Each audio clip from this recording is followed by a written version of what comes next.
Hello साथियों, मैं सौरभ कुमार सिंह।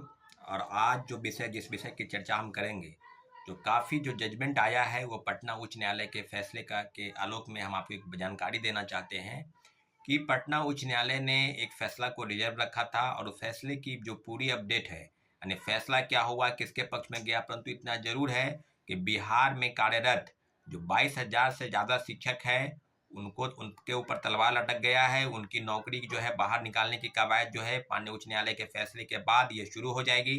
तो निश्चित रूप से आपको हम जानकारी दे दें कि जो मामला पटना उच्च न्यायालय के बेंच में चल रहा था, उसके फैसले को रिजर्व रखा गया था कि जो 1 to 5 में है, यानी 1 to 5 में जो बीएड वाले छठे चरण में जो कार्यरत हैं, उन सबको बाहर का रास्ता दिखाया जाएगा। तो सारी चीज़ें अब क्लियर हो गई है, क्योंकि क्या मामले को लेकर जितनी गंभीरता बिहार सरकार ने दिखाई, आपको पता है कि 11 अगस्त के दिन माननीय उच्चतम न्यायालय का फैसला आया था कि प्राथमिक शिक्षक बनने के लिए आपको बीएड नहीं बल्कि आपको डीएलएड की डिग्री होनी चाहिए, और डीएलएड वो भी रेगुलर वाले। एनआईओएस के मामले में भी वो फैसला आ चुका है कि डीएलएड वाले जो है वो रहेंगे। एनआईओएस जिन्होंने 18 महीने की कोर्स की है ओपन लर्निंग से लेकर, उनको बाहर किया जाएगा। परंतु इतना जरूर है कि बिहार सरकार के ऐसे ऐसे फैसले पर जो माननीय उच्च न्यायालय के फैसले का सम्मान करना है, परंतु क्या माननीय उच्च न्यायालय के फैसले के रिव्यू पिटीशन के लिए या उन पे जो सुनवाई हो रही थी उसके लिए बिहार सरकार का से किस प्रकार की दलील दी गई? तो आपको हम बता दें कि जब उच्चतम न्यायालय में ये सुनवाई हो रही थी, राजस्थान के एक मामले में, क्वेश्चन का मामला जब राजस्थान का गया था, तो बिहार सरकार ने उस समय कहा था, हम लोगों ने डिमांड किया था, हम लोगों ने भी डिमांड किया था कि बिहार सरकार की तरफ से कि रिव्यू पिटीशन फाइल होना चाहिए, क्योंकि बिहार में बड़े पैमाने पर लगभग 1,70,000 शिक्षकों की बहाली की प्रक्रिया शुरू हुई थी और 1,20,000 पदों पर जो है वो रिजल्ट भी निकला था। तो बिहार सरकार ने कहा कि हाँ, रिव्यू पिटीशन फाइल करेंगे। रिव्यू पिटीशन भी फाइल हुआ, परंतु रिव्यू पिटीशन फाइल होने के बाद जो वहाँ दलील दी गई, वो निश्चित रूप से छात्रों अभ्यर्थियों के साथ कहीं न कहीं धोखा था। उन्होंने कहा, वहाँ के लॉयर, बिहार सरकार के जो लॉयर थे, उन्होंने माननीय उच्चतम न्यायालय में स्पष्ट कहा कि जो प्रथम 1 to 5 यानी प्राथमिक शिक्षक बनने के लिए जो खाली सीटें हैं, उसको डीएलएड वालों से भर दिया गया है। बीएड वालों के लिए कोई रास्ता नहीं है, बीएड वालों के लिए सीट नहीं है।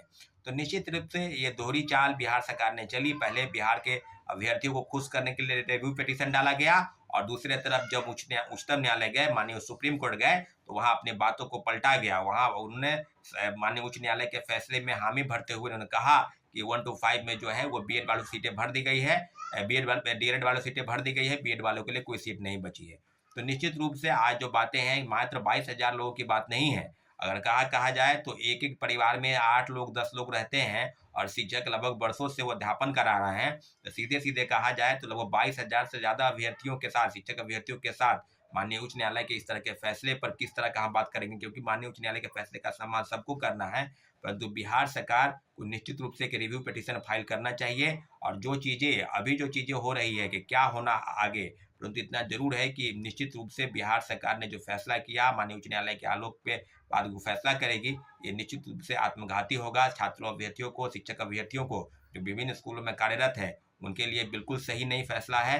परंतु इस फैसले का सम्मान तो करना है। एक हम आग्रह करते हैं बिहार सरकार से आपके चैनल के माध्यम से कि जो चीज़ें बिहार सरकार ने, अगर 22,000 लोगों को बाहर का रास्ता दिखाया जाएगा, क्योंकि उनके लिए बीएड की डिग्री अनिवार्यता हटा दी गई है, तो बिहार सरकार की तरफ से भी माननीय उच्च न्यायालय के समक्ष जाना चाहिए कि रिव्यू पिटीशन फाइल करना चाहिए।